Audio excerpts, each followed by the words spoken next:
Hello friends, कैसे हैं आप लोग सब। अभी एक्चुअली हो क्या रहा है, लाइट का बड़ा इशू हो रहा है। तो इस वजह से जो अपलोडिंग टाइम है वो काफ़ी वेरिएबल हो रहा है। आप लोग देख रहे होंगे लाइट में फ्लक्चुएशन ज़्यादा है, अचानक से लाइट चले जा रही है और इस वजह से जो मेरा पूरा का पूरा सेशन रिकॉर्डिंग टाइम है वो मिक्सअप हो रहा है।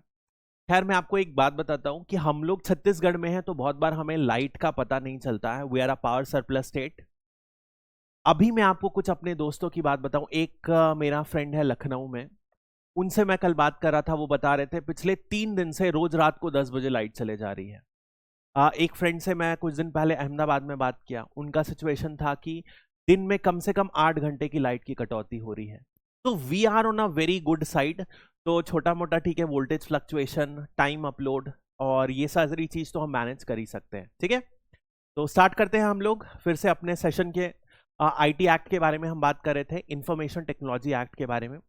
याद कीजिए, एक छोटा सा मैं आपको क्विक रिकैप दे देता हूं। मैंने आपको बताया था कि क्या होता है। हमने पिछले वीडियो में बेसिकली डिजिटल सिग्नेचर सर्टिफिकेट के बारे में बात की थी। हम लोग ने बात किया था कि सबसे पहले जो होता है एक कंट्रोलर होता है। कंट्रोलर क्या होता है?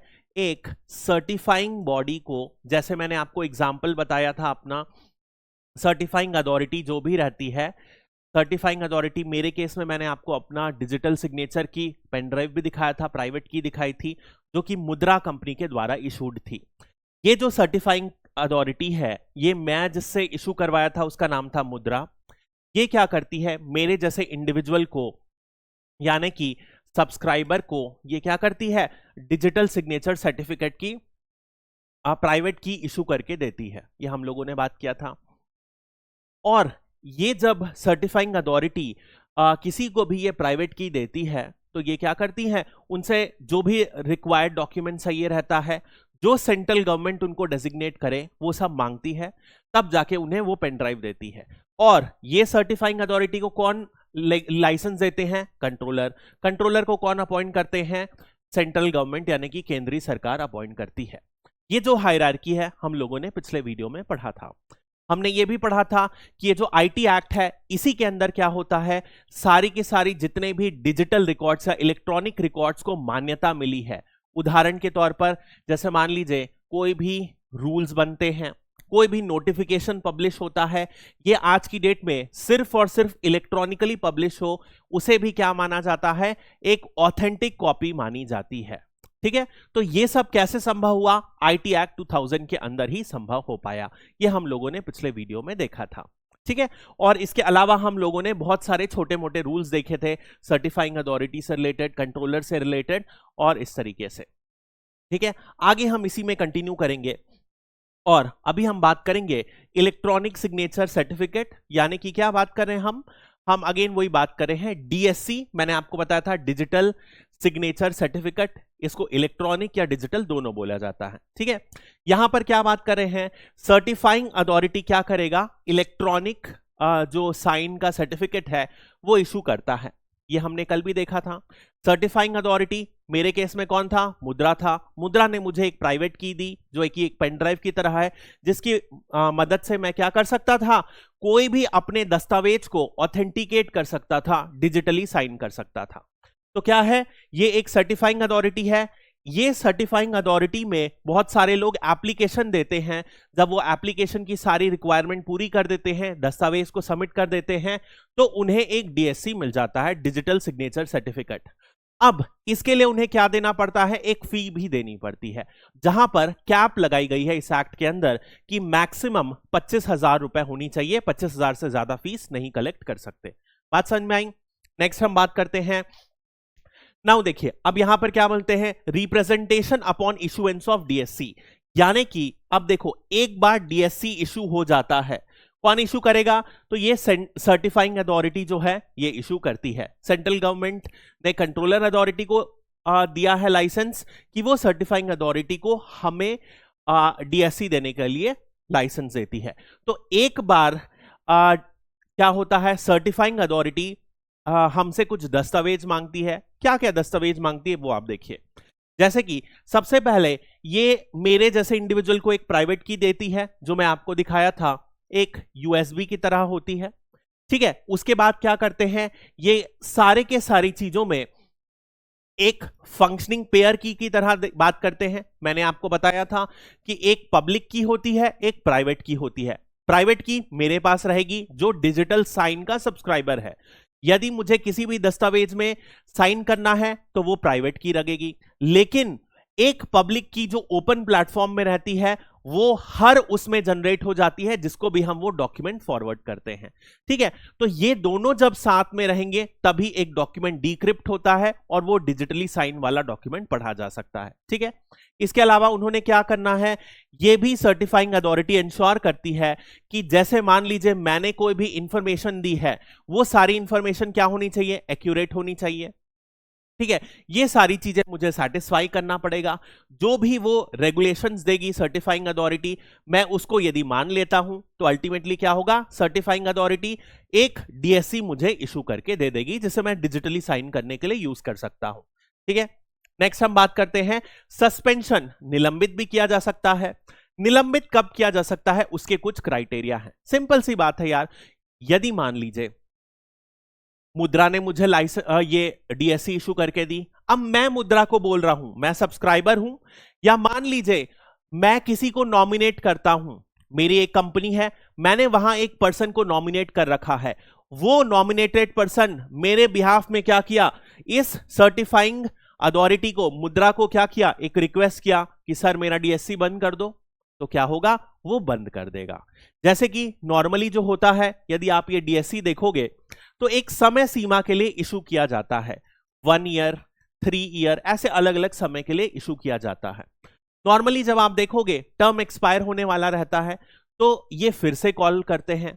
जैसे कि वही जियो का प्लान खत्म हो जाए तो कस्टमर केयर कॉल कर करके परेशान करता है ना, सर आपका प्लान खत्म होने वाला है, रिचार्ज करा लीजिए। बिल्कुल वैसा ही इनका भी है, 1 साल होने वाला रहेगा तो ये फोन कर करके परेशान करेंगे, सर दोबारा से इशू करा लो। ठीक है, तो यदि आप इन्हें हाँ बोलते हो तो ठीक है, नहीं बोलोगे तो क्या होगा, ये खत्म हो जाएगा, या तो उसका टर्म खत्म हो जाए या मैं आगे चल के रिक्वेस्ट करता हूं।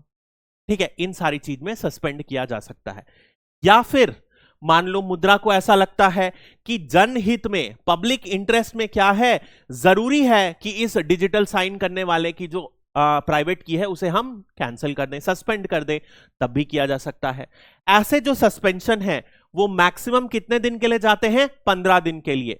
15 दिन तक ही सस्पेंड कर सकता है। उसके बाद जो सब्सक्राइबर का सस्पेंड किया है उन्होंने डीएससी, उन्हें एक रिटर्न प्रेजेंस में बताना पड़ेगा किस रीजन से आपका सस्पेंड किया गया है। ठीक है, और ये एक बेसिक स्ट्रक्चर है जो आपको बताना पड़ेगा। और जब भी किसी का सस्पेंड करते हैं तो ये जो सर्टिफाइंग अथॉरिटी है उन्हें एक माध्यम से, ईमेल के माध्यम से या कोई जितना भी पोस्टल के माध्यम से उन्हें इंफॉर्म करना पड़ेगा कि जो आपकी डीएससी है उसे सस्पेंड किया जा रहा है। ठीक है, कुछ ग्राउंड्स में क्या किया जा सकता है, पूरा का पूरा टर्मिनेट ही कर दिया गया, उस डिजिटल सर्टिफिकेट को क्या किया गया, खारिज ही कर दिया गया, रिवोक कर दिया गया।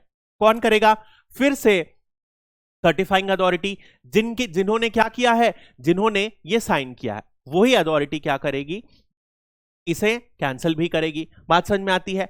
अब कौन कौन से ग्राउंड में कैंसिल करेगी, सबसे पहला ग्राउंड तो वही है, क्या ग्राउंड है कि मैं खुद क्या करूं, मैंने रिक्वेस्ट करी, सब्सक्राइबर ने रिक्वेस्ट करी कि सर मेरी जो है खत्म कर दो, तो सब्सक्राइबर में का रिक्वेस्ट, या तो सब्सक्राइबर की डेथ हो गई, मान लो एक कंपनी के बिहाफ में किसी ने इशू कराया है, वो कंपनी ही बंद हो गई तो भी बंद किया जा सकता है।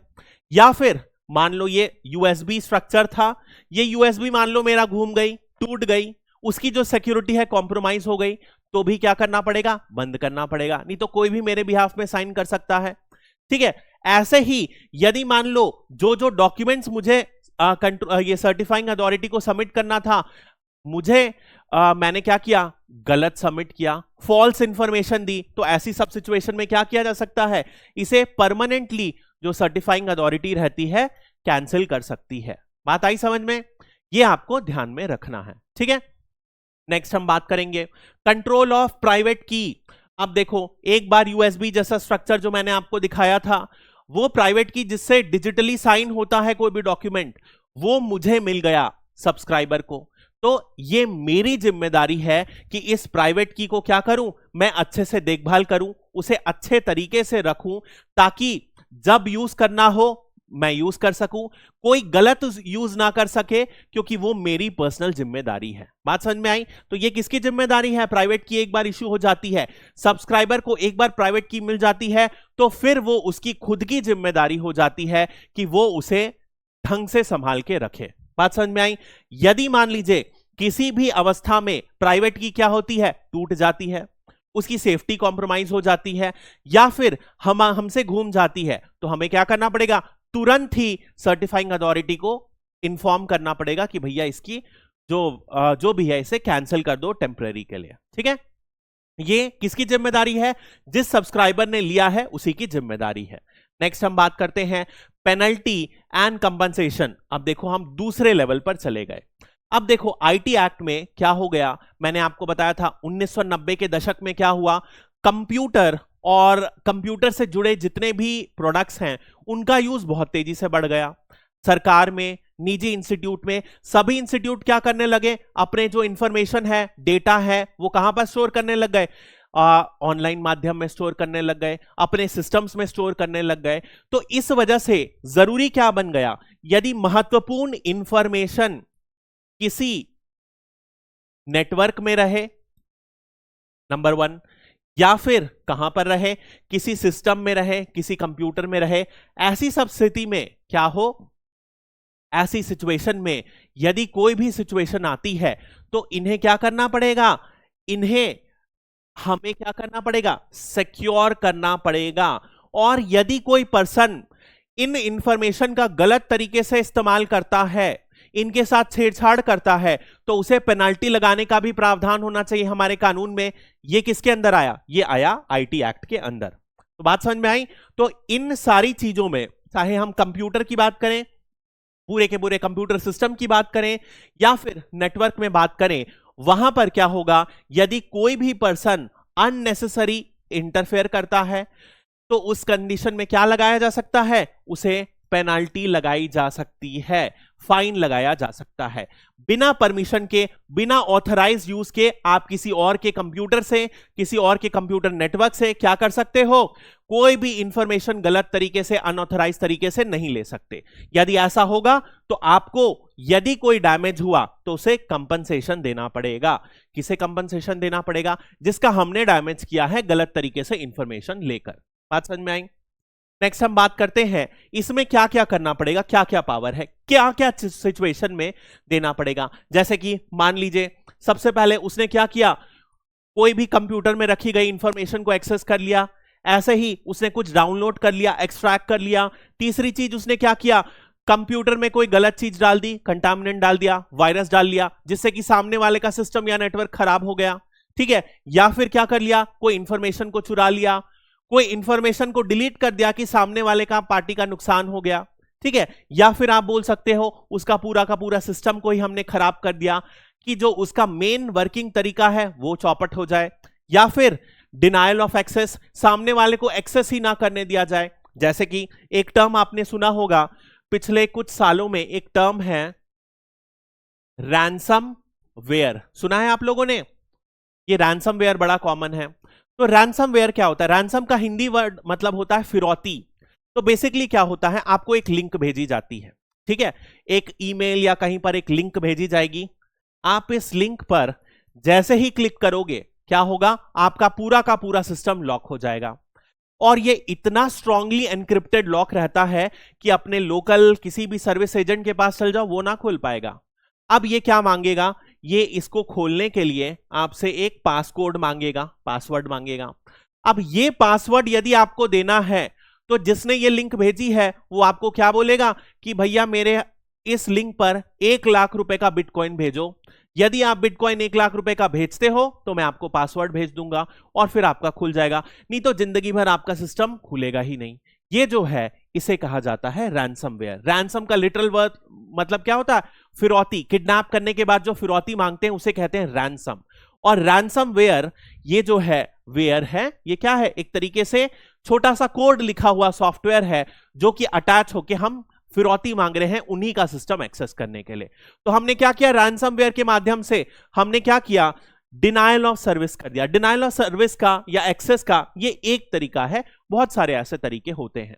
मान लीजिए मैंने उनका पासवर्ड चेंज कर दिया, मैंने उनका सिस्टम लॉक कर दिया, मैंने उनका सिस्टम ब्लॉक कर दिया, तो क्या एक्सेस कर पाएंगे? नहीं कर पाएंगे। इन सारी स्थिति में क्या होगा, उस पर्सन को जितना भी नुकसान होगा वो आपको बेयर करना पड़ेगा जिसने भी ये डैमेज किया है। या फिर ये मान लीजिए मैंने क्या किया, मैं इस ऑफिस का इंचार्ज हूं, मैंने क्या किया, किसी और को एक्सेस दे दिया कि भैया तुम अब इसमें ये सारी चीजें कर दो, तो भी मैं पेनाल्टी के लिए जिम्मेदार रहूंगा, मुझे पेनाल्टी देनी पड़ेगी। बात समझ में आई? सिंपल सी बात है।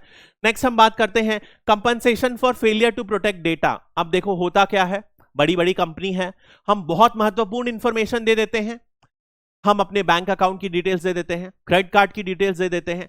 तो ऐसी जो भी बड़ी बड़ी कंपनीज हैं जिनको हम कंपनीज हैं या इंडिविजुअल्स हैं जिनको हम अपनी सेंसिटिव पर्सनल इंफॉर्मेशन दे रहे हैं, ठीक है, ऐसी सब इंफॉर्मेशन यदि कहीं से लीक हो जाती है तो क्या करना पड़ेगा? लीक क्यों हो पाई? नेग्लिजेंस के लिए, उनके इंफ्रास्ट्रक्चर में कमी की वजह से यदि लीक होती है तो इस कंपनी या इंडिविजुअल को क्या करना पड़ेगा? जो भी डैमेज हुआ वो डैमेज के लिए उसे कंपनसेशन देना पड़ेगा। बात समझ में आई?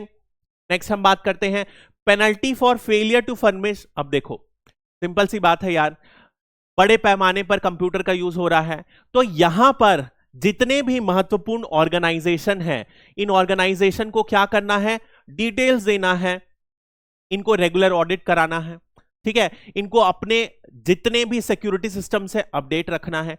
यदि कोई भी सरकार इंस्ट्रक्शन जारी करता है वो इन ऑर्गेनाइजेशंस को पूरी करना है, ठीक है, क्योंकि बहुत बड़े मात्रा में कोई बड़े ऑर्गेनाइजेशन के तौर पर सोचो, वो एक बहुत बड़े पैमाने पर हमारे जैसे लोगों के पर्सनल डेटा रखती है।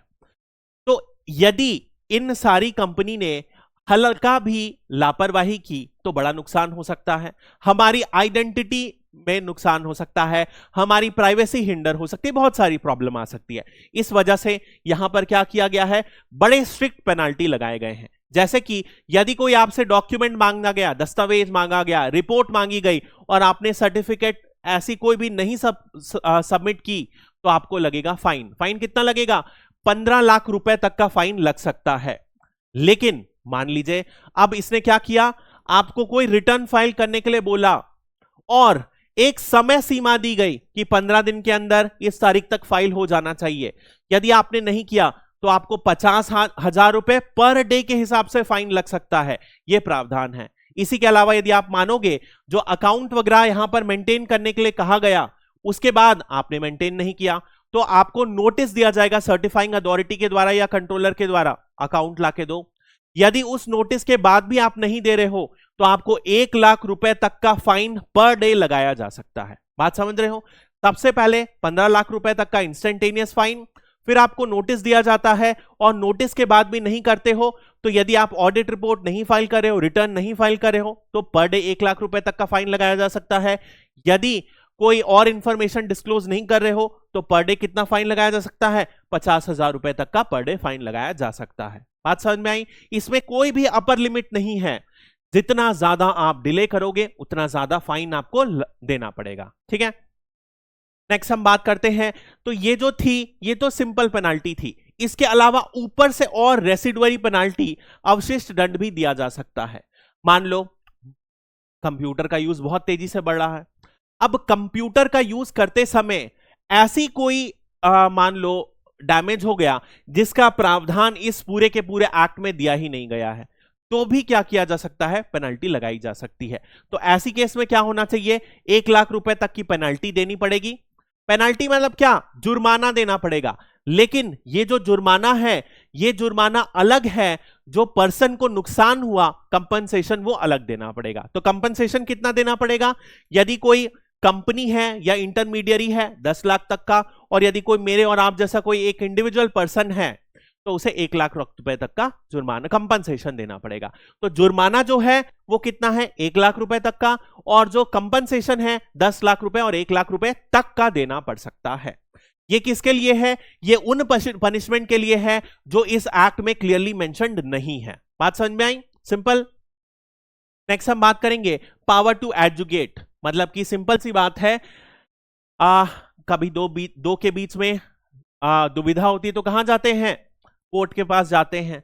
तो न्याय करने का पावर किसके पास है, तो यहां पर कुछ ऑफिसर्स को अपॉइंट किए जाएंगे। कौन अपॉइंट करेगा, सेंट्रल गवर्नमेंट, केंद्रीय सरकार अपॉइंट करेगी। ये केंद्रीय सरकार किन लोगों को अपॉइंट कर सकती है एजुकेटिंग अथॉरिटी में, rank of a director to government of India. केंद्रीय सरकार के डायरेक्टर की रैंक से जो ऊंचे ऑफिसर होंगे उन्हीं को अपॉइंट किया जा सकता है। कम से कम डायरेक्टर की रैंक होनी ही चाहिए। और वो क्या करेंगे, वो एक इंक्वायरी बैठाएंगे, ठीक है। और उस इंक्वायरी में क्या किया जाएगा, यदि किसी को भी माना जाता है कि ये गिल्टी हैं, कि ये दोषित पाए जाते हैं, तो ये क्या कर सकते हैं, कंपनसेशन अवार्ड कर सकते हैं। तो ये जो एजुकेटिंग ऑफिसर हैं ये कितने तक का कंपनसेशन दे सकते हैं, 5 करोड़ तक का यदि कोई डैमेज है, ठीक है, तो वो कौन देगा, वो इसके एजुकेटिंग ऑफिसर के अंदर ये केस आता है।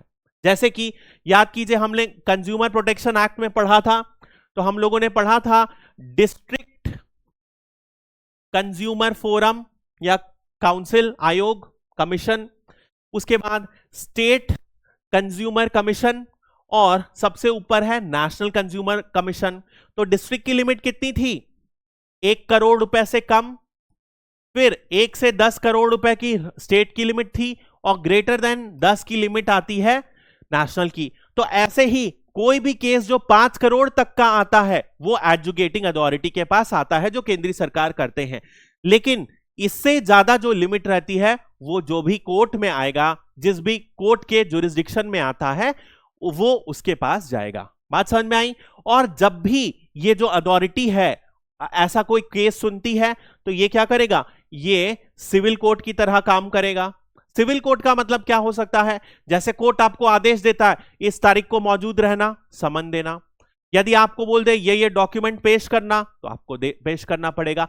जो जो एक डीएम आपको ऑर्डर दे सकता है सिविल कोर्ट में, वो ये एजुकेटिंग ऑफिसर भी आपको दे सकता है, ये इसका मतलब है। नेक्स्ट हम बात करेंगे इनका जो अपॉइंटमेंट है, क्वालिफिकेशन, ये कौन डिसाइड करता है, ये सेंट्रल गवर्नमेंट आमतौर पर डिसाइड करेगी कि क्या क्वालिफिकेशन है। लेकिन आप देखोगे जो कंडीशन कानून में लिखी गई है, लॉ में लिखी गई है, कि यहां पर इनका एक्सपर्टीज होना चाहिए इंफॉर्मेशन टेक्नोलॉजी में, इन्हें लॉ के टर्म्स में अंडरस्टैंडिंग होनी चाहिए, और फाइनली जुडिशियल एक्सपीरियंस में भी कुछ न्याय वगैरह से रिलेट में कुछ काम किया होना चाहिए या एक्सपीरियंस होना चाहिए। बात समझ में आई, सिंपल है। नेक्स्ट हम बात करेंगे factor to be taken into account by educating officer. मान लो मैं एक एजुकेटिंग ऑफिसर हूं, सेंट्रल गवर्नमेंट द्वारा मैं नॉमिनेटेड हूं, मैं किसी को भी दंडित दे रहा हूं कि भैया तुम्हें इतनी पेनल्टी देना है, तो मैं क्या क्या दिमाग में रखूंगा वो इस कानून में लिखी गई है। सबसे पहले क्या है कि मुझे सामने वाली पार्टी को कितना नुकसान हुआ है, ये बहुत महत्वपूर्ण है।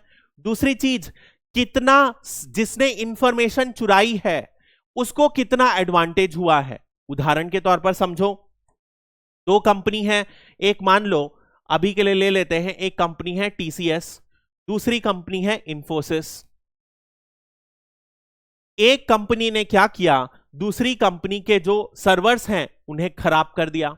अब इस सर्वर को खराब करने की वजह से हुआ क्या, इस कंपनी को एक अनड्यू एडवांटेज मिल गया और इससे इनको बहुत बड़ी मात्रा में फायदा हो गया।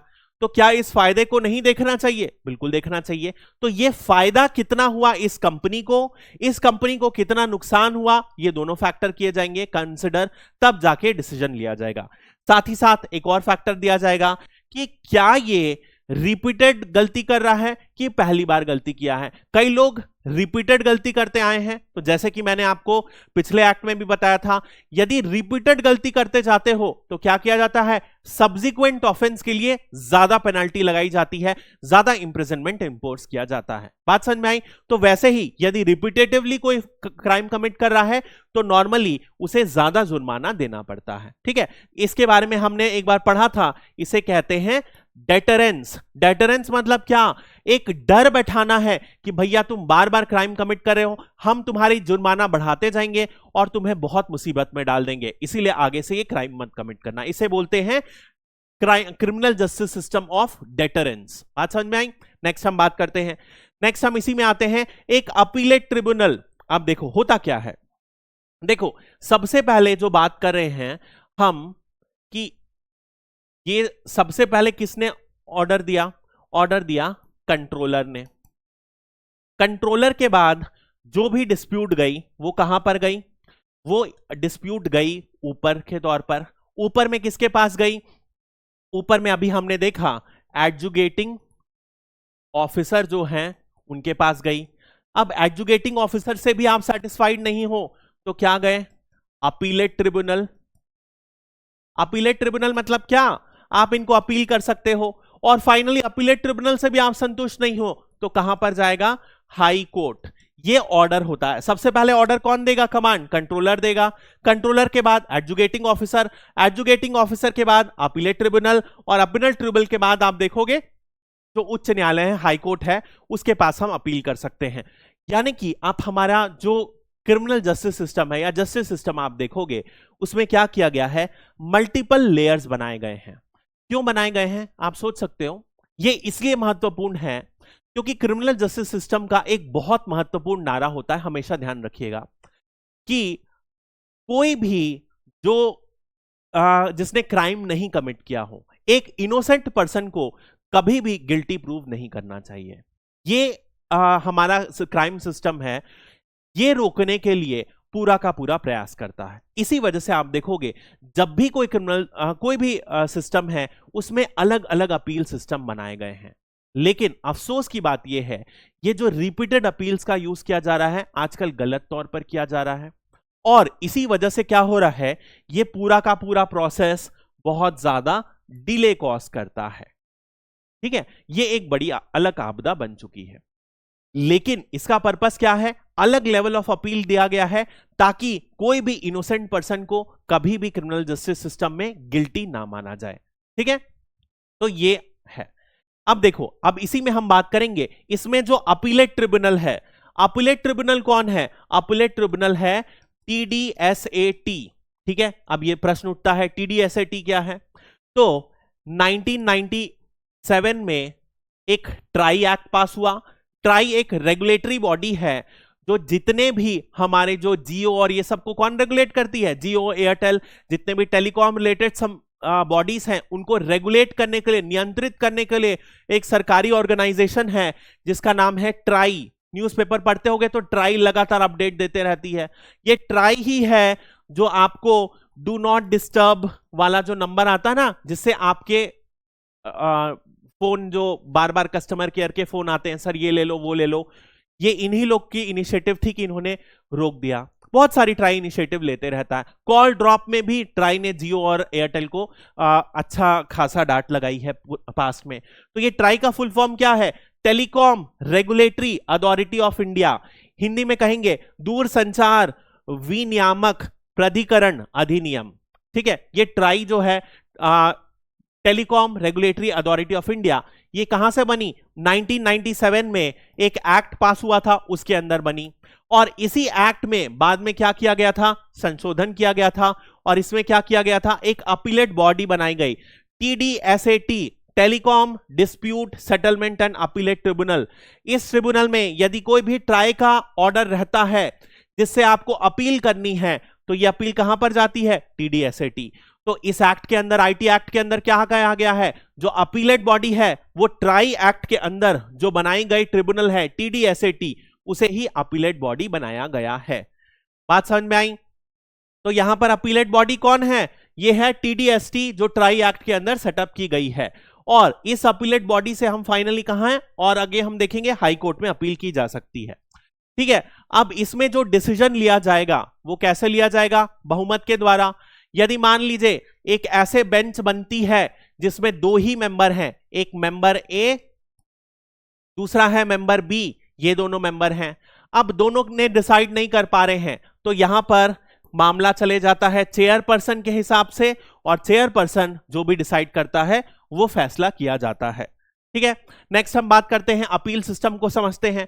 मान लीजिए कंट्रोलर है या कोई भी ऑफिसर है, उसने क्या किया, उसके डिसीजन से आपको अपील करना है तो आपको 45 दिन का समय मिलता है। ठीक है, 45 दिन के समय में आपको अपीलेट ट्रिब्यूनल कौन है?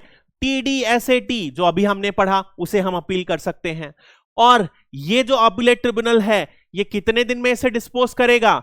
जितना जल्दी हो सके उस केस को जल्दी से जल्दी करेगा और 6 महीने के अंदर हर हालत में इस केस की सुनवाई करके इसे डिस्पोज करेगा, रफा दफा करेगा। बात समझ में आई?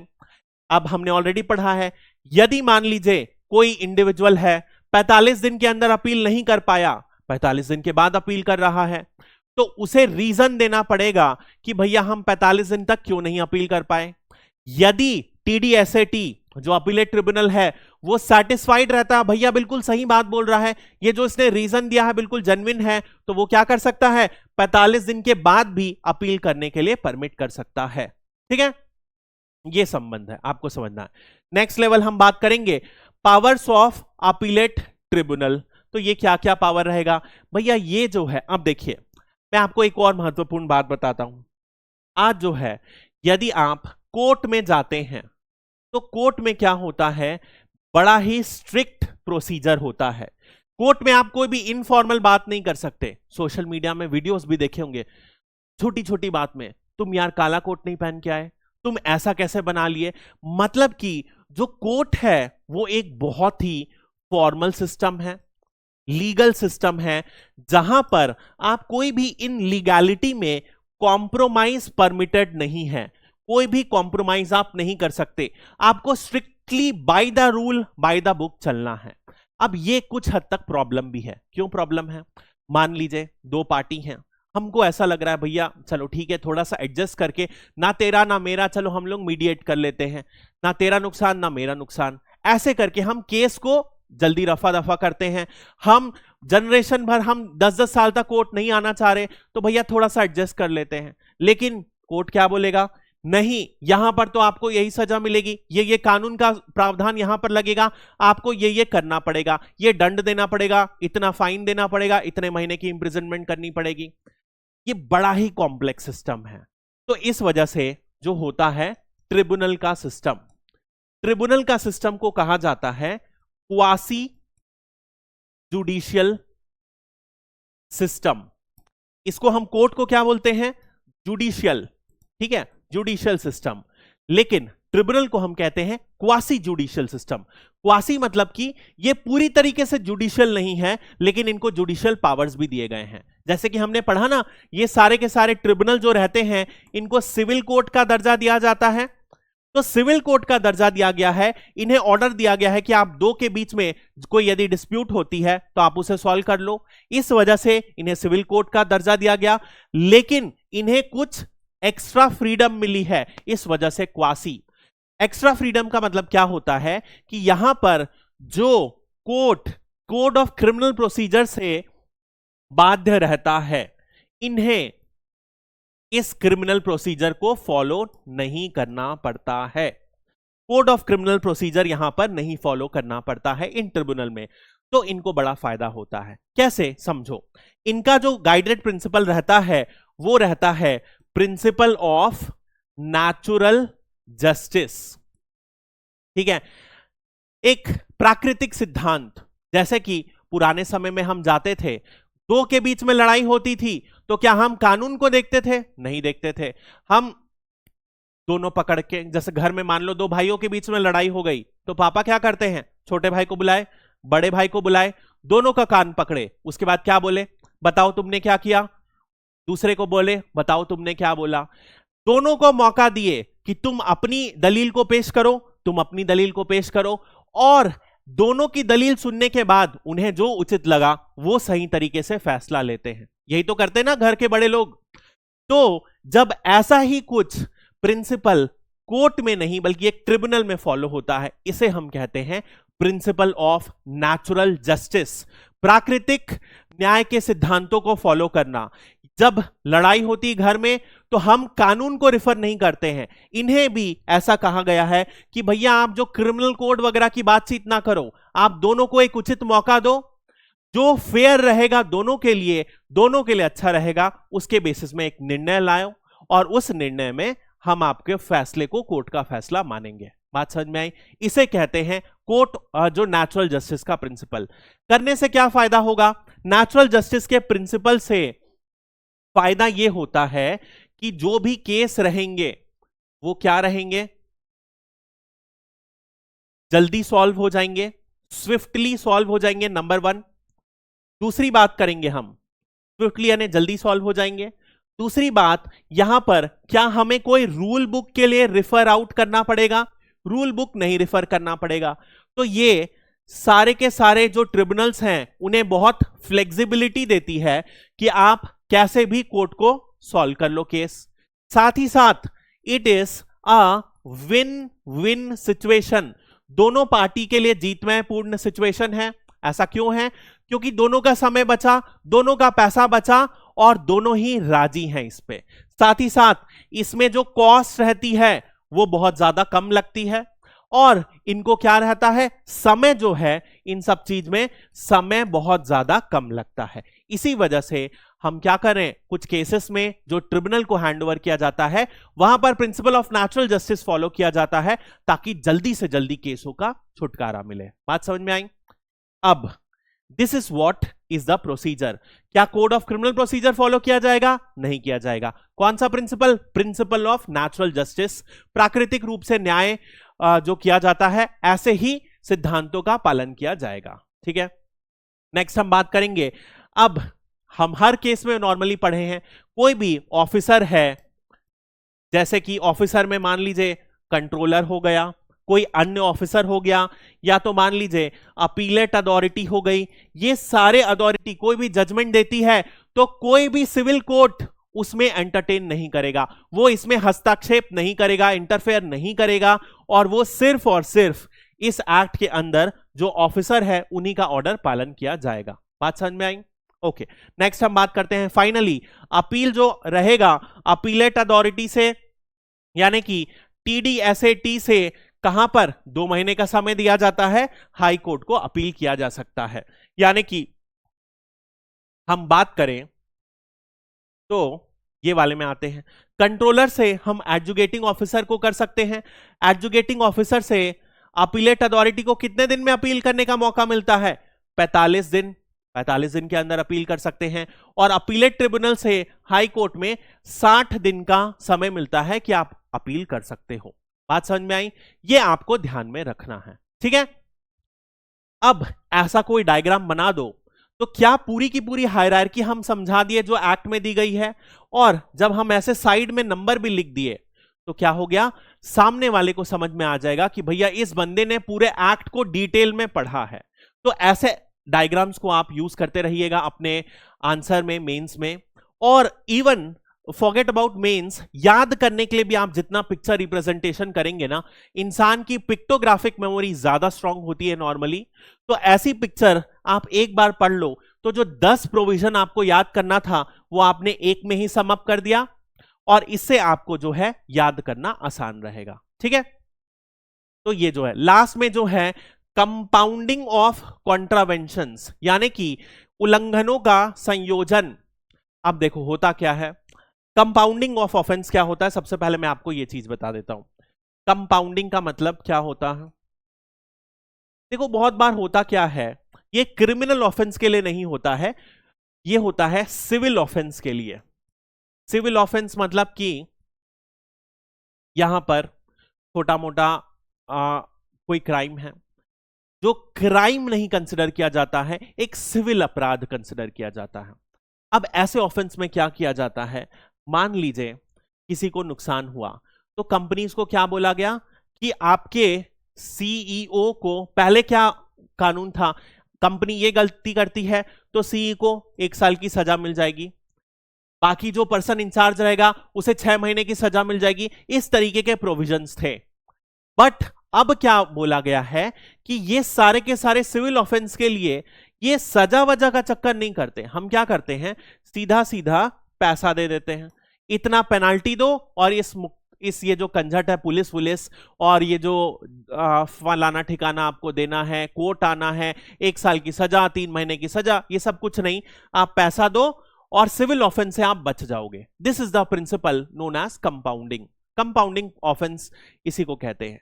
तो अब इसमें क्या कहा गया है कि ऐसे छोटे मोटे अपराध के लिए कंपाउंडिंग अर्थात संयोजन का जो सिद्धांत है वो फॉलो किया जा सकता है। ये कौन डिसाइड करता है? ये जो भी ऑफिसर सजा दे रहा है, जैसे कि मान लीजिए कंट्रोलर दे रहा है तो कंट्रोलर, एडजुकेटिंग ऑफिसर या अपीलेट ऑफिसर दे रहा है तो वो फाइनली डिसाइड करेगा कि क्या करना है। कितनी पेनाल्टी डिसाइड जो दी जाएगी वो भी जो हमने पहले दिया था वो डिसाइड करती है अथॉरिटी जो भी निर्णय ले रही है। लेकिन वो जो पेनाल्टी है जो इस एक्ट में हमने प्रीवियस प्रोविजंस में पढ़ा, याद है हम लोगों ने पढ़ा, रिकॉर्ड नहीं बढ़ा तो मैक्सिमम कितना 15 लाख रुपए पेनाल्टी ला सकते हो। और यदि सब्सिक्वेंटली आप नोटिस के बाद भी नहीं कर रहे हो तो ऑडिट रिपोर्ट नहीं फाइल कर रहे हो तो 1 लाख रुपए प्रतिदिन का फाइन। यदि बाकी डिटेल्स फर्निश नहीं कर रहे हो तो 50,000 रुपए पर डे का फाइन, ये हमने पढ़ा। ये पेनाल्टी उसी के हिसाब से रहेगा, ऐसा नहीं कि यहां पर 15 लाख पेनाल्टी दी गई है और कंपाउंडिंग में आपने 50 लाख का बिल दे दिया, ऐसा नहीं करना है। तो ऐसे छोटे ऑफेंस के लिए, सिविल ऑफेंस के लिए कंपाउंडिंग का प्रिंसिपल इस एक्ट के अंदर लाया गया है। लेकिन एक कंडीशन और लगाई गई है, यदि मान लीजिए एक कंपनी के मालिक हैं मिस्टर ए, ये क्या किए, ये कंपाउंडिंग का भली भांति यूज करते आए हैं।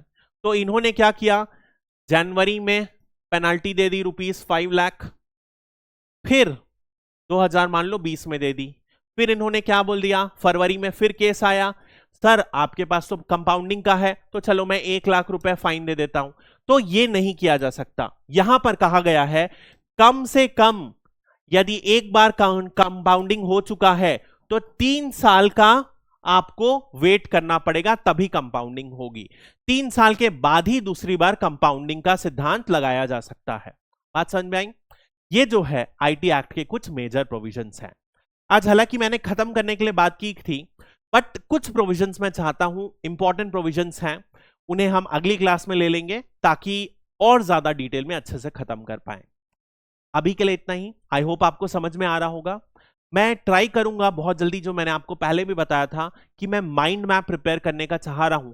एक चार्ट में मैं आपको सारी महत्वपूर्ण इंफॉर्मेशन देना चाह रहा हूं जो एग्जाम के पर्सपेक्टिव से याद करना बहुत आसान हो जाएगा, रिवाइज करना आसान हो जाएगा और आपको मल्टीपल पीडीएफ्स, पीपीटीज डाउनलोड करके प्रिंट नहीं लेना पड़ेगा।